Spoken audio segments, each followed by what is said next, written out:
dirait que vous pensez connaître le ABBA, n'est-ce pas? Ces tubes entraînants, les costumes étincelants, la joie contagieuse. Dancing Queen, Fernando, des couples parfaits. L'image de pureté, de gentils garçons de la pop. Tout le monde les aime, les critiques les louaient, et nous, on chantait et on dansait sans arrêt. Mais et si je vous disais que derrière tout cet éclat et ces sourires, il existait un monde d'ombres et de drames que vous ne soupçonnez même pas? Préparez-vous à être sidérés, car ce que nous allons vous montrer aujourd'hui va complètement changer votre vision des 4 icônes suédoises. C'est votre chaîne, nom de l'émission, et nous allons plonger dans les secrets les plus profonds d'ABBA. Quand ABBA a explosé à l'Eurovision de 1974 avec Waterloo, ce fut le coup de foudre.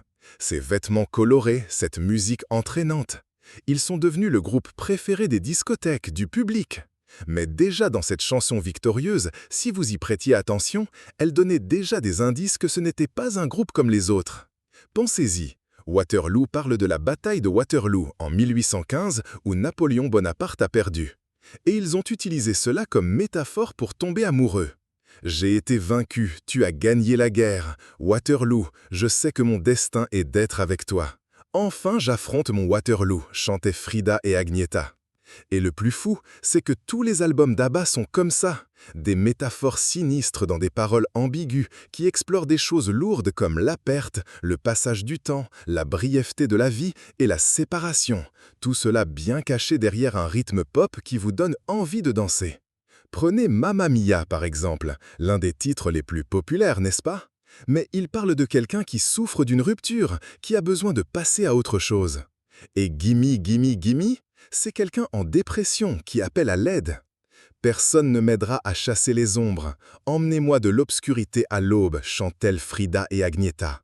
À mesure que les années 60 touchaient à leur fin, on dit que les albums sont devenus de plus en plus sombres. Le sommet de cela, The Visitors de 1981, leur dernier album ensemble avant une pause de 40 ans.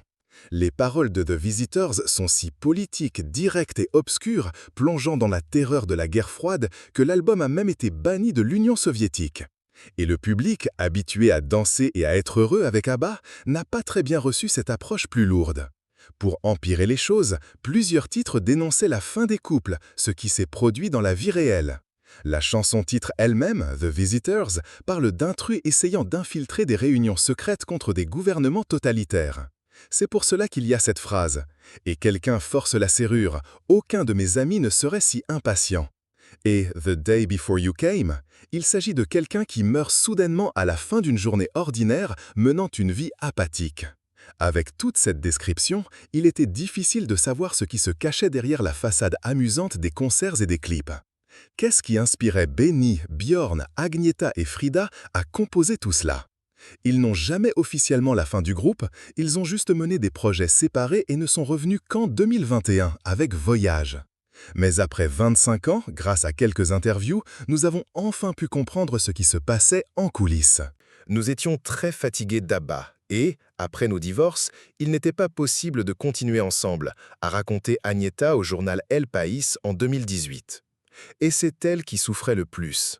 Agnetha souffrait de dépression et de phobie sociale, au point de rêver qu'elle était dévorée par des inconnus. Elle avait aussi une peur terrible de l'avion, et son anglais n'était pas le meilleur du groupe, ce qui la rendait plus silencieuse et, selon ses propres mots, la brebis galeuse du groupe. En 1979, lors d'une tournée, leur avion a traversé une tornade et a dû faire un atterrissage d'urgence. Cela a encore aggravé sa peur, et elle a commencé à ne voyager qu'en bus. Jusqu'à ce qu'en 1983, le bus dans lequel elle se trouvait se renverse sur une autoroute et Agnetha a été éjectée du véhicule. En 2013, elle suivait toujours une thérapie pour résoudre ses peurs. Comme si cela ne suffisait pas, en 1994, sa mère s'est suicidée et 2 ans plus tard, son père est décédé, aggravant sa dépression. Pour couronner le tout, en 1997, elle a décidé de donner une chance à un fan qui l'a harcelée depuis un certain temps, un chauffeur routier hollandais. Son intérêt pour moi était si grand que j'ai pensé « Pourquoi pas ?» a-t-elle déclaré à l'époque. Sauf que le type n'était pas un enfant de chœur. Il n'a pas supporté la séparation et en 1999, il a commencé à harceler Agnetha encore plus jusqu'à être déporté. En 2000, il est revenu 2 fois pour être expulsé à nouveau. Effrayée, la chanteuse a préféré s'isoler définitivement dans une ferme sur une île peu habitée où elle vit encore aujourd'hui. Frida, quant à elle, a une origine encore plus sombre. Elle était l'une des 14 000 enfants norvégiens nés du programme nazi surnommé Fontaine de vie, où des soldats enseignaient des femmes aryennes pour engendrer des enfants considérés comme purs. Après la défaite nazie en 1945, ces enfants ont été persécutés, ce qui a contraint Frida, sa mère et sa grand-mère à déménager en Suède.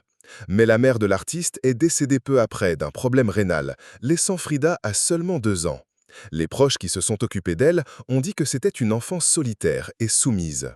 Pour empirer les choses, en 1977, au plus haut d'Abba, un magazine allemand a enquêté sur son passé et a publié une biographie qui identifiait que son père, le soldat nazi, était vivant. 2 mois plus tard, ils se sont rencontrés pour la première fois. Mais la rencontre, selon des amis intimes, n'a causé qu'une profonde dépression chez Frida, dont elle ne s'est jamais remise. Elle est devenue un symbole de résilience pour d'autres enfants qui ont survécu à ce projet et a cherché justice pour eux devant les tribunaux du pays. Malheureusement, en 1998, elle a perdu sa fille de 30 ans dans un accident de voiture. L'ex-mari de Frida, Benny Andersson, qui était également membre d'ABBA, a souffert d'alcoolisme presque toute sa vie et n'a décidé de se faire soigner qu'en 2001. Lorsqu'il s'agit du difficile combat contre la dépendance, peu importe qui vous êtes. Je ne me sentais pas bien sans alcool, alors je savais que j'étais en difficulté, a-t-il déclaré en 2011, après 10 ans de sobriété. Le fait d'avoir tardé à demander de l'aide a fini par causer la dépendance de son fils, le chanteur Ludwig, qui a déclaré « Quand vous avez des gènes et que vous faites autant d'efforts que moi, il est possible de boire et de devenir dépendant très rapidement. » Le moins problématique, peut-être, a été Björn. Mais il a toujours souffert de perte de mémoire épisodique, c'est-à-dire qu'il a du mal à se souvenir des faits quotidiens et a besoin de photos, de vieilles vidéos et même d'hypnose pour se souvenir de choses importantes de sa vie.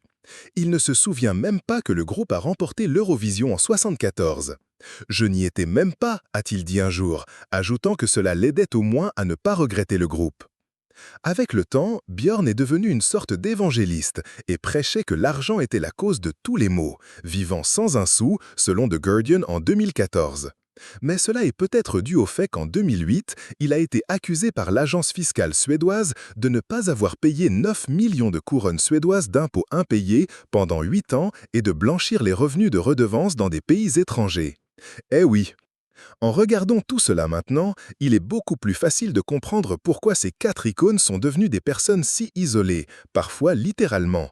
Ce qui pour nous augmentait le mythe d'artistes inaccessibles, alors qu'en réalité, ils essayaient simplement de résoudre leurs propres problèmes personnels. Nous savons aussi aujourd'hui pourquoi leurs chansons semblaient si profondes sous des instrumentaux si marquants, prouvant qu'ils sont vraiment des artistes gigantesques. Ils ont réussi à transformer la dépression, les traumatismes d'enfance, les dépendances et la perte de mémoire en art. Seule l'évasion fiscale ne peut pas être justifiée, n'est-ce pas? Alors, imaginiez-vous qu'ABBA gardait tant de secrets? Laissez en commentaire ce qui vous a le plus choqué dans cette histoire.